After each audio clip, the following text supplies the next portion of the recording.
But আমরা জিতছি, ঠিক আছে, বুঝতে পারলে তোমরা, আমরা জিতছি। ব্যারাকপুরের মানুষ ব্যারাকপুর লোকসভা কেন্দ্রে ডিসাইড করে নিয়েছে পার্থ ভৌমিককে কিন্তু বিপুল মার্জিনে জেতাচ্ছে এবছর।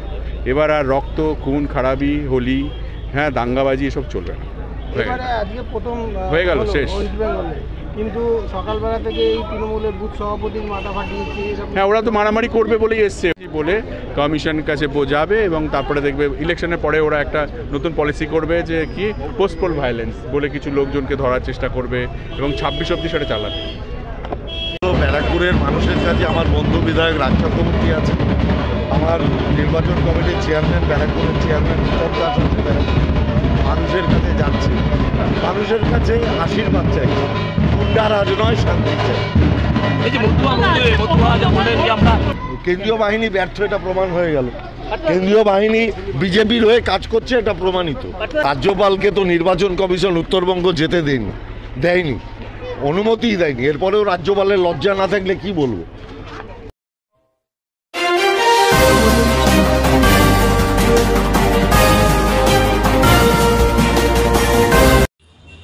आज 19 अप्रैल पहले चरण का मतदान मुकम्मल हुआ। बस अब बैरकपुर लोकसभा चुनाव को सिर्फ 1 महीने बाकी रह गए हैं।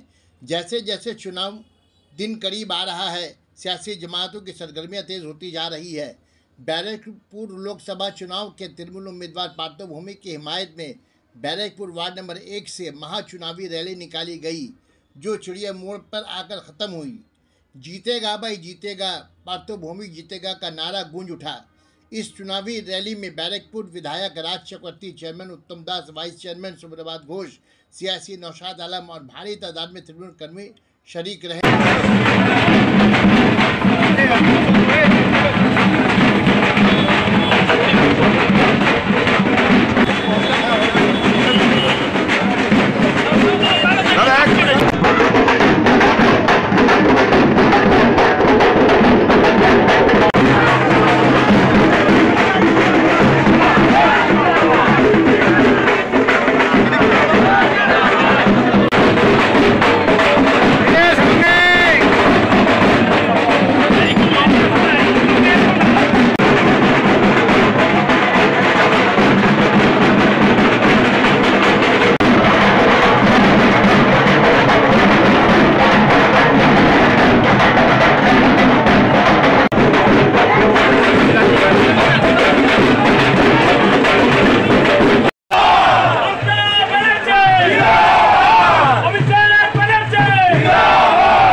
ওখানে বসে না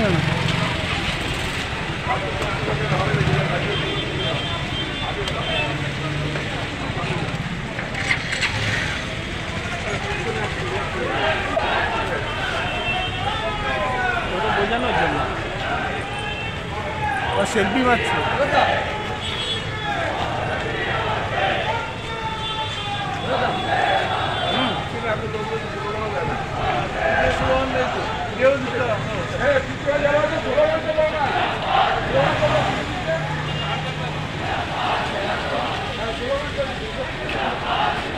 হাইলাইটেড হতে হবে তো তার প্রার্থী, তাদের দলের লোকদেরকে কোথাও তো বোঝাতে হবে যে আমরা অ্যাক্টিভিটিস করছি। তো তার জন্য এটা করছে। আমরা প্রশাসনিকভাবে যা যা করণীয়, তো বিজেপি ছিঁড়ছে তৃণমূলের সমস্ত ফ্লেক্স, ওরা চেষ্টা করছে প্ররোচনামূলক ঝামেলা অশান্তি করার। থানায় ডেপুটেশন দেওয়া হয়েছে। ওরা বুঝে গেছে যে আমরা জিতছি না, আমরা হেরে যাব, তো কিছু তো একটা করতে হবে অ্যাক্টিভিটিস। এবং টাকা পয়সা নিয়েছে তারা, হ্যাঁ, দলের থেকে যে কাজকর্ম করছি বলে, তো কী কাজ করছে? দেওয়াল লিখতে পারছে না, জায়গা নেই, পোস্টার লাগাতে পারছে না, হচ্ছে না। এবার ছেঁড়াছিড়ি করে কিছু পয়সা তো দিয়েছে, অ্যাক্টিভিটিস করতে হবে তো, তো রাত্রিবেলার অন্ধকারে এগুলো করছে।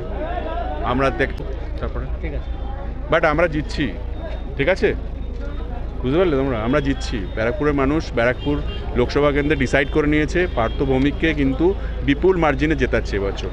এবার আর রক্ত, খুন খারাপি, হোলি, হ্যাঁ, দাঙ্গাবাজি এসব চলবে না।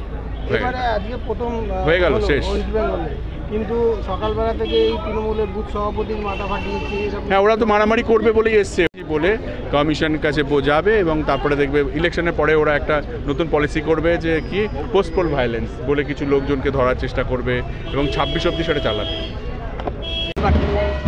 না না, আমি তো ব্যারাকপুরের মানুষের কাছে, আমার বন্ধু বিধায়ক রাজ চক্রবর্তী আছে, আমার নির্বাচন কমিটির চেয়ারম্যান, ব্যারাকপুরের চেয়ারম্যান উত্তম দাস আছে, ব্যারাকপুর মানুষের কাছে যাচ্ছে, মানুষের কাছে আশীর্বাদ চাই, গুন্ডা রাজ নয়, শান্তি চাই। এই যে মতুয়া যা বললেন যে আমরা সিএ আবেদন করবো কেন, আমরা নাগরিক, এবং এটা কিভাবে দেখছেন ওদের যে সমর্থনটা? এটা বাংলার মাননীয় মুখ্যমন্ত্রী বারংবার বলেছেন, আমরা এখানে সিএ এনআরসি করতে দেব না। আজকেও বলেছেন যিনি ভারতবর্ষের নাগরিক আছেন তাকে নতুন করে নাগরিকত্বের জন্য আবেদন করতে হবে কেন? আমার ভোটার কার্ড আছে, আধার কার্ড আছে, তোমার যদি মনে হয় তুমি নতুন করে কোনো নাগরিকত্ব কার্ড দেবে, তাহলে আমার আধার কার্ড ভোটার কার্ড দিয়ে দাও, আলাদা করে আবেদন করতে হবে কেন? পার্থদা, আজকে প্রথম দফায় ভোট শুরু হলো, রক্তপাতহীন ভোট করা গেল না, কি বলবেন? কেন্দ্রীয় বাহিনী এই দাবি ছিল, তার সত্ত্বেও রক্তপাতহীন ভোট করা গেল না প্রথম দফায়। কেন্দ্রীয় বাহিনী ব্যর্থ, এটা প্রমাণ হয়ে গেল।